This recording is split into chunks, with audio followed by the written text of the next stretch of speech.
Sir actually ज़्यादा time devote नहीं कर सकते इस पेपर के लिए, तो आपको बस मैनेज करता है उस रिवीजन को, उसका माइंडसेट क्या होता है, आपका क्या रहा है? काफी बड़ा सवाल पूछ लिया। हाय एवरीवन, स्टूडेंसी के एक और शानदार वीडियो में आपका जोरदार स्वागत है। आज यूपीएससी मेंस का कंपलसरी पेपर होने वाला है। आप मेरे पीछे भीड़ देख रहे हैं, मैं डायरेक्ट सेंटर पे हूँ और डिटेल डिस्कस करूंगा इसमें कि इस कंपलसरी पेपर को लेके एक एस्पिरेंट का क्या माइंड सेट होता है, कब से वो स्टार्ट करता है और साथ ही कितनी आंसर राइटिंग करता है, उनका क्या प्रोसेस होता है इस कंपलसरी पेपर को लेके। क्या वास्तव में जिस हिसाब से यूपीएससी का इतना वास्ट सब्जेक्ट है, अगर उसमें एक कंपलसरी पेपर आ जाता है कि सिर्फ आपका वो क्वालिफाइंग नेचर का है, तो एक एस्पिरेंट उसको किस हद तक किस अप्रोच से उसको टैकल करता है, क्या टाइम देता है, चलिए डिटेल डिस्कस करेंगे। एस्पिरेंट अभी बाहर निकलने वाले हैं, उनसे मिलाते हैं आपको। तो मेरे हाथ में पेपर देख रहे हो, क्वालिफाइंग नेचर का पेपर है ये, हिंदी का। चलिए इसको दिखाता हूँ आपको। आप देख सकते हो ये हिंदी का कंपलसरी पेपर है। फर्स्टली इसमें एक ऐसे लिखना होता है जो कि 100 नंबर का आता है। ये आपके पास 4 ऑप्शन थे, इसमें से एक ऐसे करना था। उसके बाद ये 60 नंबर का है, 5 क्वेश्चन है 12-12 नंबर के, आप देख सकते हो। उसके बाद 2 ऐसे क्वेश्चन होते हैं जिसको, जैसे ये है आपका, इसको, इस गद्यांश को आपको इंग्लिश में इसका अनुवाद करना था, इस पैराग्राफ को पूरे को।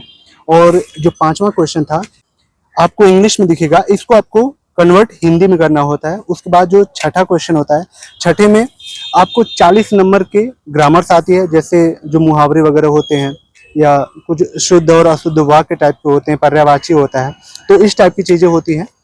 तो ये कंपलसरी है तो क्वालिफाइंग नेचर का ही होता है।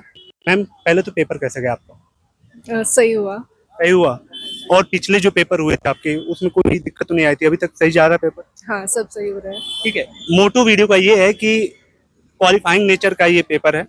एक एस्पिरेंट का माइंड क्या है इसको लेके, मैं ये जानना चाहता हूँ, कैसे सोचती हूँ इसको आप?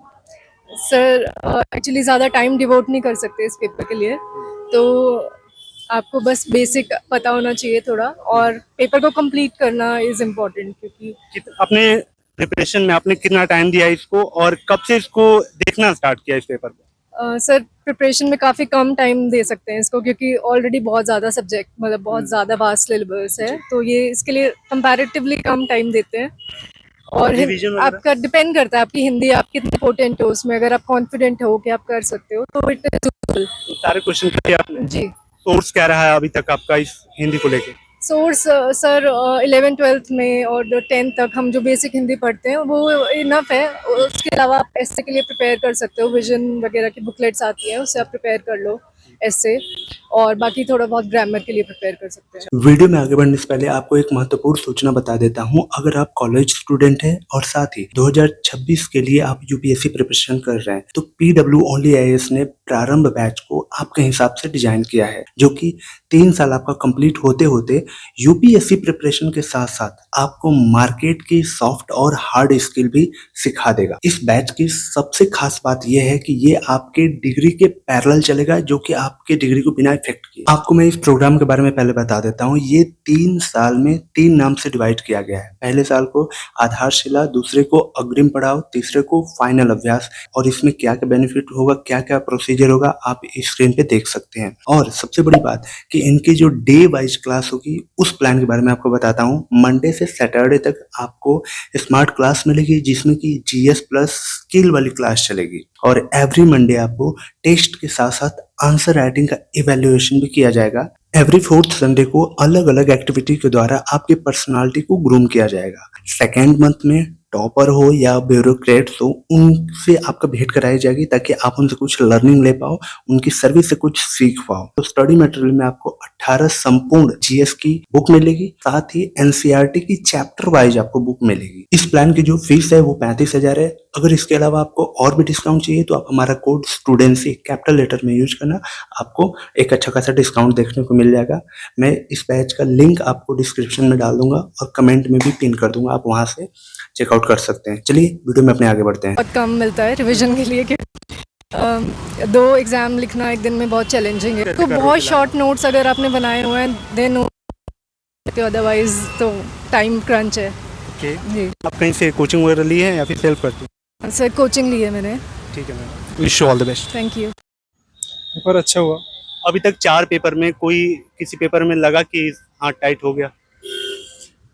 नहीं, इस बार पिछले साल के मुकाबले मुझे लगे आसान, थोड़ा आसान तो नहीं कह सकते, लेकिन लेवल थोड़ा मॉडरेट था। जब क्वालिफाइंग नेचर का पेपर हो तो एक एस्पिरेंट का माइंडसेट क्या हो जाता है उस पेपर को लेकर? फिलहाल अगर हिंदी आज आपका रहा, इसको कितना वेटेज दिया अपनी प्रिपरेशन में? क्योंकि मैंने पिछले साल भी दिया था, तो इसलिए मैंने इस बार इतने ज़्यादा ध्यान नहीं दिया, लेकिन क्योंकि थोड़ी बहुत तो तैयारी करनी ही पड़ती है इसके लिए। लेकिन ये थोड़ा 25% इसमें वेटेज चाहिए मार्क्स, तो थोड़ी मेहनत से भी हम इसमें पास कर सकते थे। आपने कितने किए? मैंने जितना पेपर था मैंने पूरा कंप्लीट किया इसमें। तो इसके लिए भी आपने मॉक टेस्ट वगैरह लगाया, आंसर राइटिंग किया था? नहीं, मॉक टेस्ट तो नहीं दिए, लेकिन खुद पुराने पेपर्स, प्रीवियस ईयर क्वेश्चंस की प्रैक्टिस की थी, तो उससे काफ़ी हो जाता है। मतलब आपका जो सोर्स रहा है इस कंपलसरी हिंदी का, सिर्फ आप प्रीवियस ईयर के क्वेश्चन को देखे हैं? जी जी। ओनली? हाँ, उसमें क्योंकि इसमें कुछ अलग तो नहीं है ना, इसमें इसके लिए कोई सोर्स मटेरियल की, इसमें 10th 11th लेवल की हिंदी आती है, तो जो स्कूल में पढ़ी है वही लेवल है, तो थोड़ी सी प्रैक्टिस से कर सारे सकते क्वेश्चन हैं। अभी आपने कर लिए थे? हाँ, फिर थोड़ा सा मुझे आप बताओ, जब पेपर आपका कंटिन्यू होता है, अभी मान लीजिए ऑप्शनल पहले तो क्या आपका?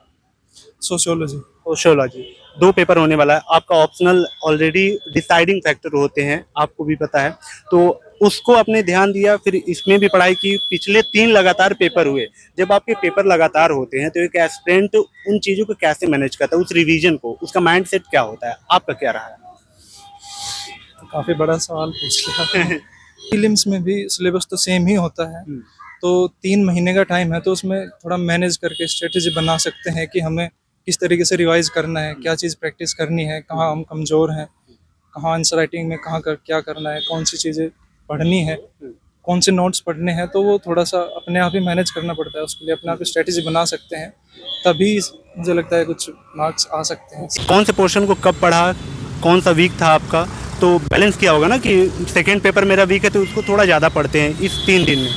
नहीं, मेरा जनरली ये था कि हर टॉपिक को उतना वेटेज दिया जाए जितनी ज़रूरत है। ऐसा तो कोई टॉपिक इसमें होता नहीं कि बहुत टेक्निकल तो नहीं है ना पेपर, तो इसलिए सभी को लगभग समान वेटेज, रेगुलरली सबके टच में बने रहें। ऐसा नहीं कि एक सब्जेक्ट को पढ़ा कई दिन तक एक ही पढ़ते रहे, तो आई थिंक वो थोड़ा गलत है। ठीक है, तो रेगुलरली सब्जेक्ट्स पढ़ते रहें। तो मैं कंटिन्यू रिव्यू को कवर कर रहा हूं, तो आशा करता हूं कि ये वीडियो आपके लिए काफ़ी यूजफुल हुई होगी। तो आप अगर सिविल सर्विस की तैयारी करते हैं तो आप मुझसे जुड़ सकते हैं, चाहे यूपीएससी हो चाहे यूपी पीसीएस हो। ये पेपर मैं आपको अपने टेलीग्राम पे देने वाला हूं, तो आप टेलीग्राम पे जाके जुड़ सकते हैं। Thank you.